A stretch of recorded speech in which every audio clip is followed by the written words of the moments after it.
Šiuos faraonų veislės šunis drąsiai galima vadinti patyrusiais keliautojais. Kasmet šeimininkai šių keturkojų veisėjai išsiruošia bent į kelias parodas ES ir Rusijoje. Augintiniai tolimas keliones automobiliu, sako jų šeimininkai, ištveria nesunkiai, tai reikia šiek tiek žmogaus dėmesio ir rūpesčio. Kelionė svarbu visų pirma vanduo, kad šuo būtų girdamas kas kažkiek laiko, taip pat maitinimas, mes maitinam 2 kartus. Ir plus vedžiojimas, tai kaip ir namuose, tarkim, išvedami lauką, taip ir kelionės metu. Kelionės augintinių tikrai nėra sunki, tikina veisėja, su šeima šiuos šunis auginanti ir su jais važinėjanti daugiau nei 10 metų.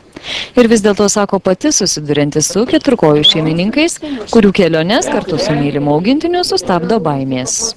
Jie galvoja, kad labai sudėtinga, reikia specialių boksų, narvų, ypač, tarkim, jeigu važiuojant traukiniu, bet pakanka ir antsnukio, tarkim, vežtis, jeigu kažkokiu tai transportu keleiviniu.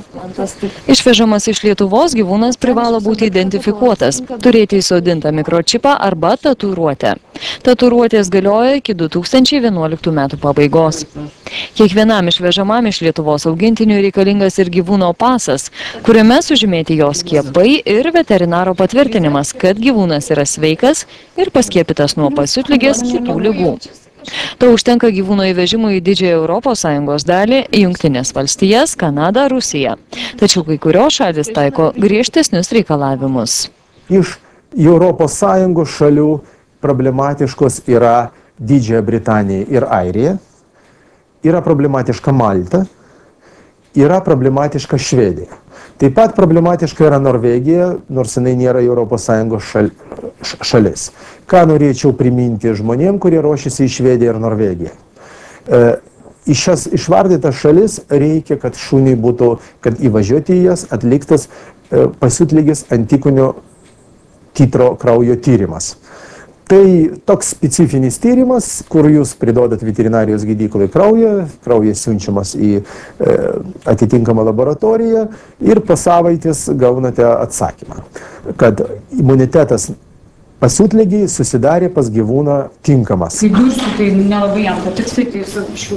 Važiuojant į Švediją ir Norvegiją, kraujo tyrimas turi būti atliktas nuo paskutinio pasiutligės skiepo praėjus mažiausiai 4 mėnesiams, bet nedaugiau kaip metams.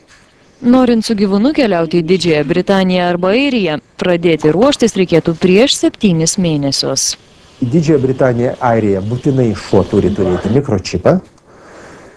Po mikročipo jis turi būti paskiepytas, nes jeigu skiepas buvo darytas net 1 dieną prieš įstatant mikročipą, tas skiepas negalioja pagal jų sistemą. Ir praėjus 1 mėnesį po skiepo galima atlikti jau kraujo tyrimą dėl pasiutligės antikūnių titro ir važiuoti jūs galėsite tik praėjus 6 mėnesiam po kraujo paėmimo dienos. Daug mūsų tautiečių gyvena dabar šiuose šalyse ir atvažiuoja, nori nupirkti šuniuką ir paimti su savim ir gerai padaro tie, kurie pradžioj paklausė, nes atvažiuoja su šuniuku ir susiduria su problema. Vykstant į minėtas šalis be tinkamų gyvūno dokumentų, jis ten patenka į karantiną pusei metų. Tačiau nereikėtų nustebti, kad kertant bet kurios valstybės sieną šeimininkas gali būti paprašytas parodyti augintinio pasą. Gyvūno pasas reikalingas ir Lietuvoje, keliaujant su augintiniu viešuoju transportu. Atsarga gėdos nedaro, senas geras posakis tinka ir čia. Prieš bet kokią kelionę svetur verta pasikonsultuoti su savo augintinio gydytoju, tam, kad kelionės neaptemdytų netikėti rūpesčiai.